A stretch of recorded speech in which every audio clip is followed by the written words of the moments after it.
हितेशी भवन में सन्थ कवि भीम भोई जयंती पालित विश्व चेतनार श्रेष्ठ कवि सन्थ कवि भीम भोई 174तम जयंती पवित्र वैशाख पूर्णिमा भीम भोई उन्नयन परिषद और महांगा साहित्य समाज आनुकूल्य एरगणा स्थित सुखुआपड़ा हितेशी भवन परिसर में अनुष्ठित हो जाइछि।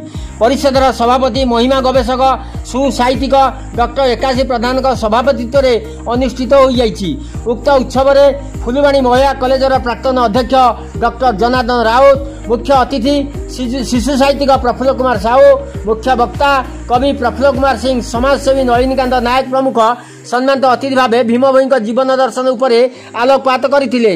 निर्माण प्रतिनिधि विजय कुंवर भीम भोई उपर स्वरचित कविता पाठ करथिले। शिक्षक बंशीधर राउत धन्यवाद अर्पण करथिले। प्रारंभ में भीम भोई फटोचित्र रे पुष्पमाल्य प्रदान कराइथिला।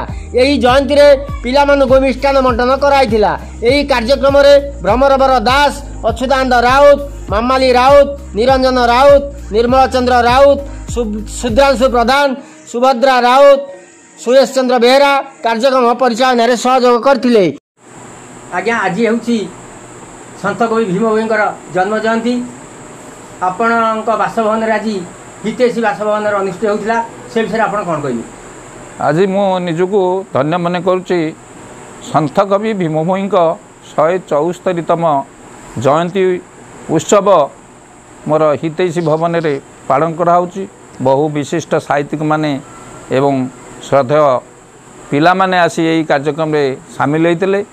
आमर ये जो अनुष्ठान सन्थ भीम भोई उन्नयन परिषद या गोटे रेजिस्टर्ड अनुष्ठान बहु दिन या गठित विशेष भाव में सन्थ भीम भोईकार साहित्य चर्चा करने यही अनुष्ठान तार अभिप्रेत रखी। विशेष भाव में सन्थ कवि भीम भोई ये होउचंती जड़े विश्व चेतनार श्रेष्ठ कवि सन्थ कवि भीम भोई। आपण मैंने आलोचना कले मु विशेष कौन कहि जो सन्थ कवि निर्वेद साधना ठारू आरंभ करी स्तुति चिंतामणि एवं भजनमाला रे शह शह भजन तांकर दिव्य दृष्टि बल लिखिथिले। एवं से आपण माने भाबुथिबे से तो अंध थिले किंतु केमिति भजन सब लिखुथिले। आपण माने जानिथिबे सेतेबेले महिमा स्वामी बासुपंडा हरिपंडा दुई जन व्यक्ति को सेई तांकर जो लेखा को लेखिया पाई लेखनी तालपत्र रे लेखुथिले। एवं भीम भोई एमिति जने सिद्ध कवि थिले से दुई जन को दुईटी चारि जन थिले, चारि जन को चारोटी पद एककालीन डाकुथिले। मु भाबुची ये गोटे आशु कवि खाली नुहंती, सन्थ कवि नुहंती, ये होची प्रकृत विश्व चेतनार श्रेष्ठ कवि। आज तांकर जयंती आमे मोर यही बासभवन खाली नुहे मोर आज गोटे प्रगतिवादी पत्रिका सन्थ कवि भीम भोई बोली प्रकाशित होइछे। मु बहुत रेढ़ाखोल ठारू आरंभ करी विभिन्न स्थान यही सन्थ कवि मु आदृत होइछे एवं से लेखा पाई आज मते परिचित होइछी। जाऊ आपण मानकर उपस्थिति को मु धन्य मन करुच्ची, समस्त को कृतज्ञता ज्ञापन करुच्ची। आपण जड़े गवेषक सुसाहित्यिक लेखक प्रकृति मित्र सारा महागा नुहे ओडिशा समस्ते आपन को जानी अल्प बहुत। आपण सन्थ कवि भीम भोई मूर्ति स्थापन करिवार आग्रह कहीं प्रकाश कले? विशेष भाव में आपण मैंने खुशी हे ओडिशा रे कोउठी प्रथमे भीम भोई प्रतिमूर्ति स्थापित होई नथिला। मो महिमा धर्म पाठागार आनुकूल्य रे मोर जन्ममाटी महांगार देवरिया ठारे प्रथमे विश्व रे खाली ओडिशा नुह कि भारत नुहे विश्व रे प्रथम भीम भोई प्रतिमूर्ति स्थापन कली। एवं भीम भोई मु गवेषणारत रही उत्कल विश्वविद्यालय मते पीएचडी उपाधि देइछि। एवं मोर सही जो लेखा संदर्भ ओडिया निर्गुण साहित्य को भीम भोई अवदान प्रोफेसर शत्रुघ्नाथ जे महिमा धर्मावलम्बी से देहांत हो गलानी से तन तन करी मोर ये संदर्भटी को पाठ करथिले। एवं उत्कल विश्वविद्यालय मते यही डिग्री उपाधि देइथिबारु मु निजको धन्यवाद करुच्ची। आपण मान जति खुशी नुहंती मु भाबुची ओडिशा रे मु जने महिमा धर्मर गवेषक भाव प्रतिष्ठित होइची, एइथिपाई मु निजको आनंद अनुभव करुच्ची। आपण परिचय? नलिनीकांत नायक गोकर्ण। आज सन्थ कवि भीम भोई जयंती गवेषक डॉक्टर एकाशी प्रधान बासभवन अनुष्ठित हो विषय कौन कह?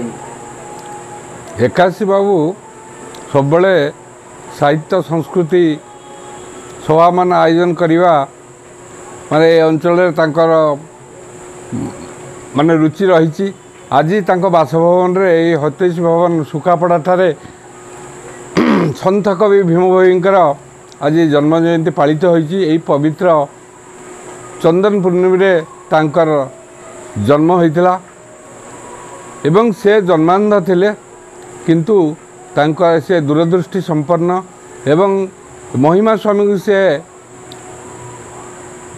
स्मरण करिकरी एवं से धर्म ग्रहण करिकरी से दिव्यत्व प्राप्ति होइतिले एवं तांकर स्मृति चिंतामणि नामक से एक ग्रंथ रचना करथिले। आदरे से विभिन्न प्रकार भजन जनान एवं लोक मान विभिन्न प्रकार हित बाणी से उल्लेख करथिले जहाँकि समाज मंगल बर्तन लगुच। से ही सन्त कवि को मु आज दिन में प्रणाम करुच्ची एवं तांकर ये जो महिमा धर्म जो प्रचार प्रसार पाई से जो माने त्याग ता निश्चिंत कालजयी कर रखिबो एति कहि रहउछि।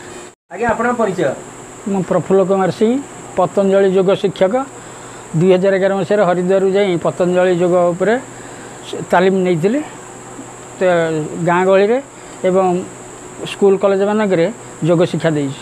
आज सन्थ कवि भीम भोईंकर जन्म जयंती से विषय कौन कह? सन्थ कवि भीम भोई से महिमा धर्म प्रचारक थिले, श्रेष्ठ प्रचारक।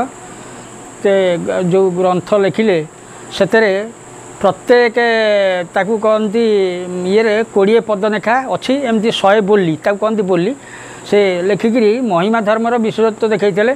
मूर्ति पूजा तांकर नथिला, से शून्य मंदिर रे महिमांकर विजयस्थली आमर जोरंदा से विश्वविख्यात। जोरंदा रे प्रत्येक वर्ष लक्ष लक्ष साधु सन्त आसती यही उत्सव को पालन करती एवं तांकर विश्वास जे आमे जदि सत्य न्याय रे चलुथिबा आमर किछि हेबनी। से प्रत्येक दुख को सही पारती, से जेमती जीवन यापन करती अन्य माने ताहा करिवा संभव नुहे। से संध्या पूर्वर ईश्वर को डाकती, से प्राणायाम भली तांकर जो दंडवत करती से मध्य से गोटा प्राणायाम भली व्यवस्था से कहले अत्युक्ति हेब नहीं। तेणु तांकर जो समाज को अवदान अतुलनीय। से सदा चिर नमस्य आम मानक पाखरे तांकु आमे जेते श्रद्धांजलि देले मध्य अति कम हब। से विश्व को तांक दिव्य दृष्टि देखी विश्वर जो दुख जंत्रणा को अनुभव करी जहाँ सब लोकों आगे वर्तमान जो विभिन्न समस्या दुख जंत्रणा ताकू केमिति दूर करवा ईश्वर पर प्रगाढ़ विश्वास रखी से विषय से वर्णना कर बोली रे। मांगारू विजय कुंवर रिपोर्ट निर्माण लाइव।